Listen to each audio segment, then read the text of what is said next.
تقوی یہ ہے الخوف من الجلیل، خوف اللہ کا دل میں پیدا کرو، والعمل بالتنزیل، عمل کتاب و سنت کے مطابق کرو،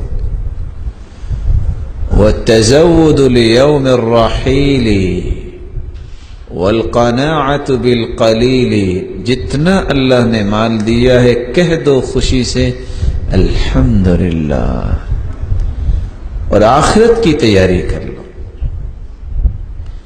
عبداللہ ابن مسعود رضی اللہ تعالی عنہ تقوی کی 3 باتیں بتاتے ہیں۔ یذکر فلا ینسى، اللہ کو ہر وقت یاد کرو، بھلاؤ نہیں۔ یطاع فلا یعصى، اس کی اطاعت کرو، نافرمانی نہ کرو۔ یشکر فلا یکفر، شکر گزاری کرو اللہ تعالی کی، نہ شکری نہ کرو۔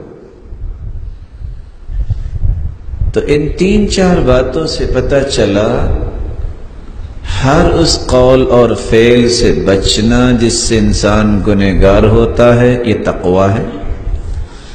اللہ کا خوف دل میں پیدا کرنا تقوی ہے، کتاب و سنت پہ عمل کرنا تقوی ہے، اللہ نے جو کچھ دیا ہے اس پہ قناعت کرنا تقوی ہے، آخرت کی تیاری کی فکر کرنا تقوی ہے، چھوٹے گناہ بھی چھوڑ دینا، بڑے گناہ بھی چھوڑ دینا، یہ تقوی ہے، اللہ کا ذکر کرنا اور اس کو بھلایا نہ جائے تقوی ہے، اللہ کے فرائض کی پابندی کرنا جو مقرر کر دیے ہیں اور نافرمانی سے بچنا تقوی ہے، اللہ کا شکر کرنا تقوی ہے اور ناشکری سے بچنا یہ بھی تقوی ہے۔